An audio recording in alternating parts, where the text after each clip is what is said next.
मैपौ दाम नत्रगा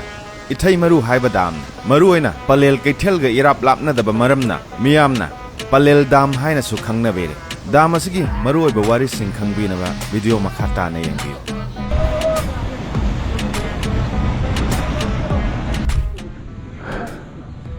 पलेल बाजार मी सिक्से मोरे चत पार्टी में अमत चत्रम यमा दाम अमदि लेबा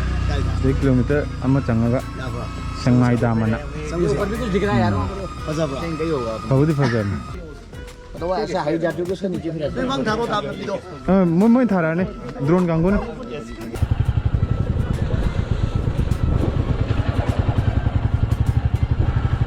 कोई हुजिक चलिब लंबीजना पलेल की कैथेल ने पलेल कैथेल मक्सद ओरिबा सक्तम अमा यामले होनजबने मणिपुर की कक्चिंग डिस्ट्रिक्ट की मनुंग चना लेबा पलेल बाजार यामसु उदबु कुइरे आइजु उदबु कुइरे ngasi di mung पलेल की माइकै तमना लाकादा पलेल मोबाइल हाउस लेरी मथंग याम लेखरे पलेल की दाम मयामना हजि दम चनबा मफम ने दुबो चलो हाइना रिकमेंड तौजरोगे सिगी तुरेल सिमकदा साबा दाम ओइदोनी सिना सेंगवाई रिवर नि सेंगमाई तुरेन जो है अदुगा सेंगवाई तुरेन जो है तुरेन से मगल ममिंग अनि लै सेंगवाई अमदी सेंगमाई सिगी फत्रबा लंबी सिदा होय चंगबता तुइसिमी विलेज हाइबिरि मची सब डिवीजन की मनुंग लेबा सिदना मु चांदेल डिस्ट्रिक्ट मु ओरे पालथुंग Tuisimi village 1979 established away na habi Tuisimi village की लेरिबा मनुंग नि संखेल लेबा कैथेल ने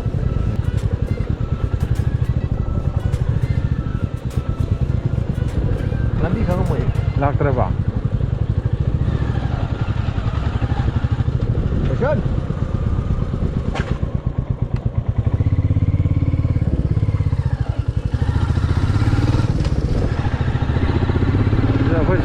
पार्टी में हम तो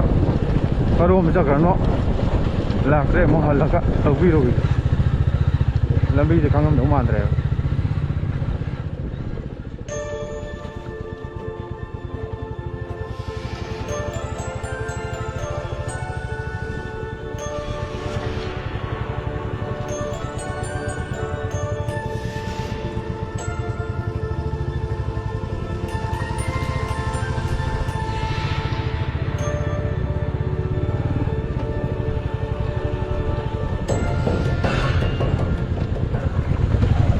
मणिपुर की लंबी है जो कहना नोपत्रब लंबी नहीं तुइसिमी विलेज की लंबी mobile repairing and accessory mister phone की तुइसिमी काले और तुइसिमी की खुल की आंसिंग नेपाली माली नहीं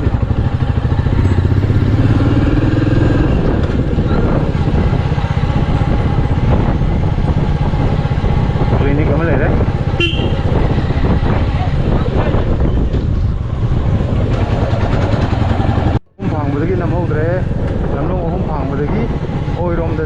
ये लोम चंग लंबी मोबाइल टावर में लेते सिगी ये लोम चंगपने मोबाइल टावर तम चंग सिना मु इंटर विलेज रोड हाईवे है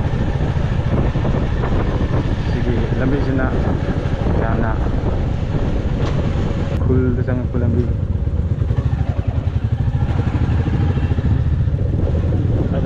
संग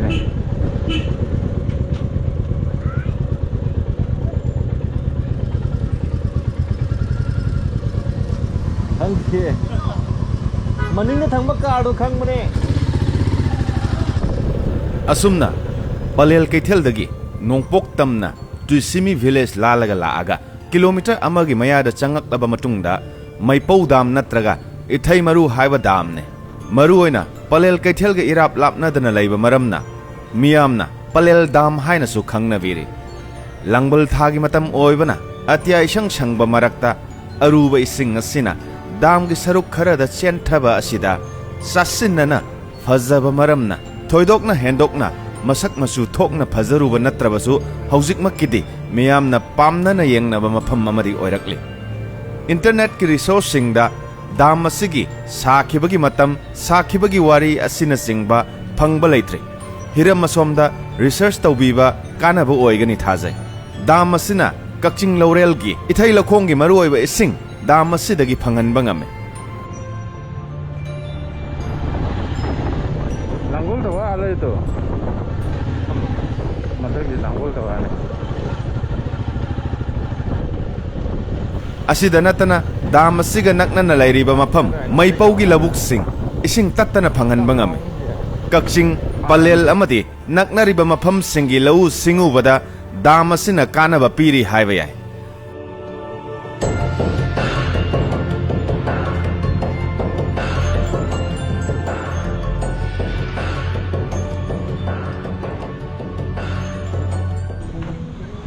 Sing yam tadre da.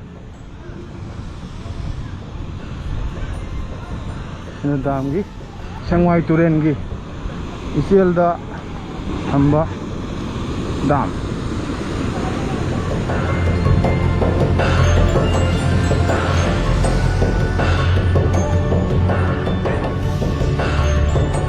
Zap zaba information sing phangbang ngamdrabasu awang nongpok leibak singda central government amadi state government anina 75:25 ratio da sale puthoknaraga Ministry of Jal Shakti amadi Ministry of Agriculture and Farmers Welfare gi makhada Pradhan Mantri Krishi Sinchai Yojana PMKSY gi makhada sakhiba dam oigani khanjai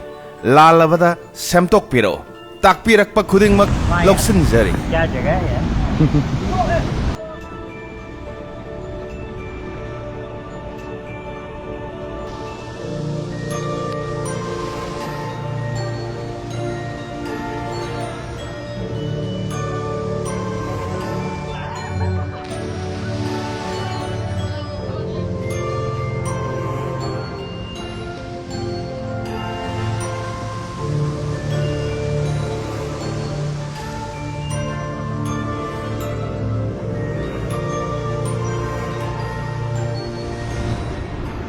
Kumdero yamba.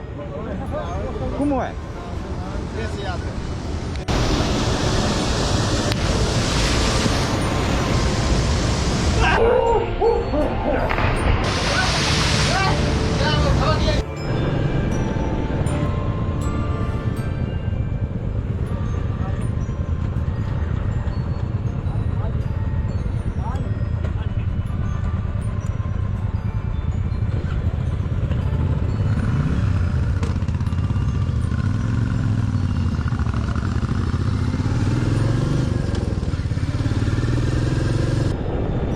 Palel lom dagi lakpada Kaching Lamkhai yaudringai marakta leiba